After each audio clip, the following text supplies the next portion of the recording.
आज पहाटे 3 वाजेच्या सुमारास माहिती मिळाली की मध्य प्रदेशातून ॲम्ब्युलन्समध्ये गायींना कोंबून धुळ्याला बकरी ईद कत्तलीच्या उद्देशाने घेऊन जाणार आहे. तर मग आम्ही MP आणि महाराष्ट्र बॉर्डर जी म्हणजे जो बोराडी नावाचा परिसर आहे, बोराडी नावाच्या परिसरात आम्ही एका ठिकाणी ट्रॅप लावून थांबलो होतो आणि आम्हाला 4:30 5 वाजेच्या सुमारास ही ॲम्ब्युलन्स येताना दिसली. मग आम्ही व्हेरीफाय केलं की तीच ॲम्ब्युलन्स आहे का. मग ही ॲम्ब्युलन्स आम्हाला माहिती मिळाली की तीच ॲम्ब्युलन्स आहे.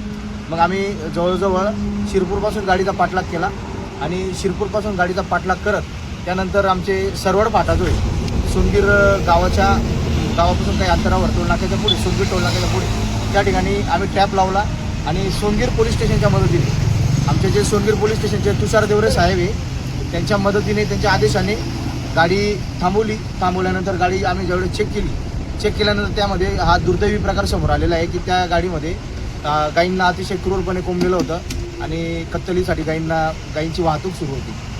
या चॅनलच्या माध्यमातून, आपल्या चॅनलच्या माध्यमातून आम्ही माननीय देवेंद्र फडणवीस साहेबांना विनंती करू इच्छितो की आपण गोमातेला राज्यमातेचा दर्जा दिलेला आहे, परंतु तो दर्जा दिला गेल्यानंतर गायीची खरंच त्या पद्धतीने गायीला वागणूक मिळते का.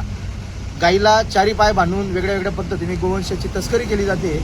ही गायीची विटंबना आहे. जर आपण राज्यमातेचा दर्जा दिलेला आहे तर ही विटंबना थांबली पाहिजे. या चॅनलच्या माध्यमातून आम्ही मुख्यमंत्री साहेबांना विनंती केलेली आहे.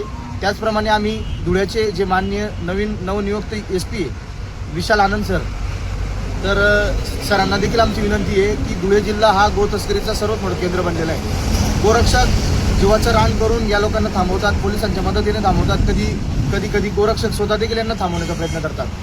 आणि ह्या लोकांनी चॅलेंज केलेलं आहे की आम्ही पोलीस प्रशासनाला खिशात ठेवतो आणि कोणी गोरक्षक जर आडवा आला तर आम्ही त्याला उडवण्याची धमक ठेवतो. अशा प्रकारचे हे सराईत लोक, या सराईत लोकांचा बंदोबस्त झाला पाहिजे. आणि सर्वात महत्त्वाची गोष्ट, ही जी ॲम्ब्युलन्स पकडली गेली आहे ही जनसेवेसाठी किंवा रुग्णसेवेसाठी या ॲम्ब्युलन्सचा वापर केला जातो. आणि त्याच ॲम्ब्युलन्समध्ये गायींची निर्दयीपणे गायींची कत्तलीच्या उद्देशाने वाहतूक होत असेल तर हा धुळे जिल्ह्यासाठी नव्हे तर हा संपूर्ण महाराष्ट्रासाठी दुर्दैवाचा विषय आहे.